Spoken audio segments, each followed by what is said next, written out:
Kenali, inilah makanan yang disukai wali Allah.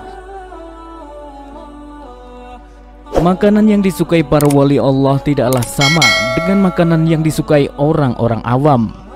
Bila umumnya kebanyakan manusia menyukai makanan karena rasa lezatnya yang sesuai selera, maka tidak demikian dengan wali Allah Subhanahu wa ta'ala.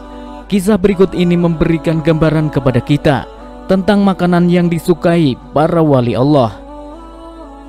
Kisah ini adalah kisah Syekh Al-Haris Al-Muhasibi bersama muridnya Imam Junaid Al-Baghdadi.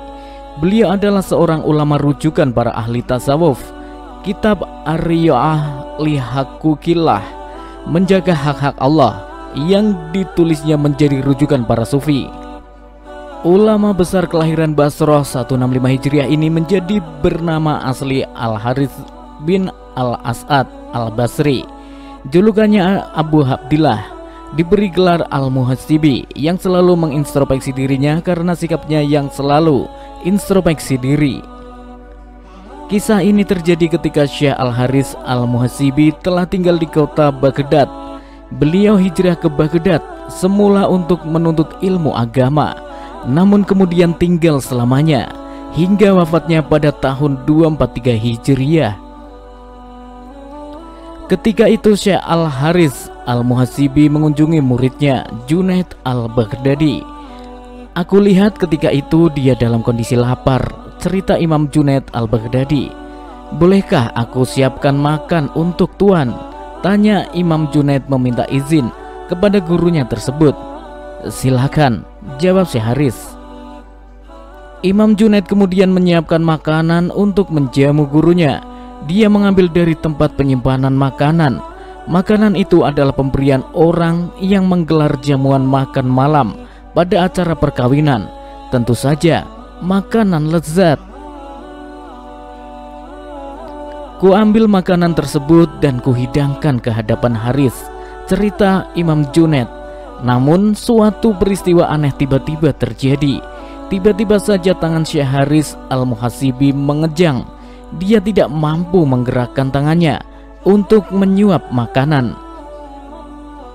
Sempat dia menyuap sesuap makanan tersebut, namun meski telah dikunyah, dia tidak bisa menelan, kata Imam Junaid. Syekh Haris kemudian meludahkan makanan tersebut seraya bangkit berdiri dan meminta izin pulang. Imam Junaid merasa heran dan penasaran, gerangan apa yang terjadi dengan Syekh yang sangat dihormatinya itu. Namun perasaan heran tersebut disimpannya. Suatu hari ketika bertemu dengan Syekh Haris, Imam Junaid memberanikan diri bertanya, apa sebenarnya yang terjadi sehingga Syekh Haris tidak mampu menggerakkan tangannya untuk makan.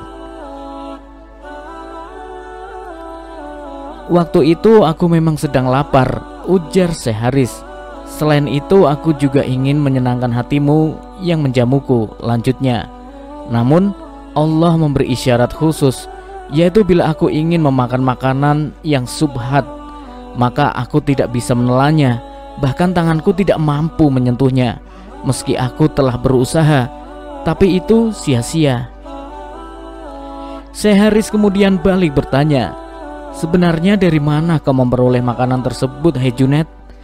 "Dari seorang kerabatku," jawab Imam Junaid. Imam Junaid masih tidak puas. Keinginannya untuk menjamu gurunya tersebut belum terwujud. "Bagaimana kalau sekarang? Bersediakah guru berkunjung ke rumahku?"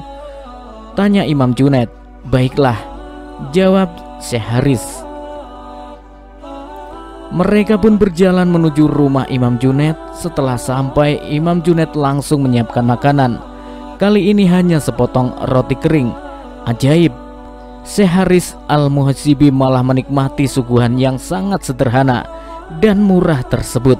Malah beliau memuji, makanan yang seperti inilah yang seharusnya disuguhkan untuk para syekh sufi. Demikian kisah yang diabadikan pada ulama kitab-kitab tasawuf, di antaranya dalam Tazkirah Al-Aulia susunan Syekh Fariduddin Al-Attar.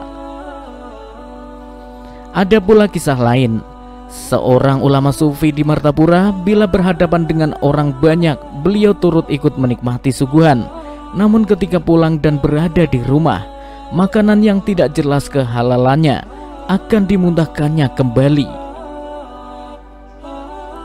Kisah ini menjadi pelajaran untuk kita semua. Para syekh sufi tidak mengutamakan kenikmatan dunia.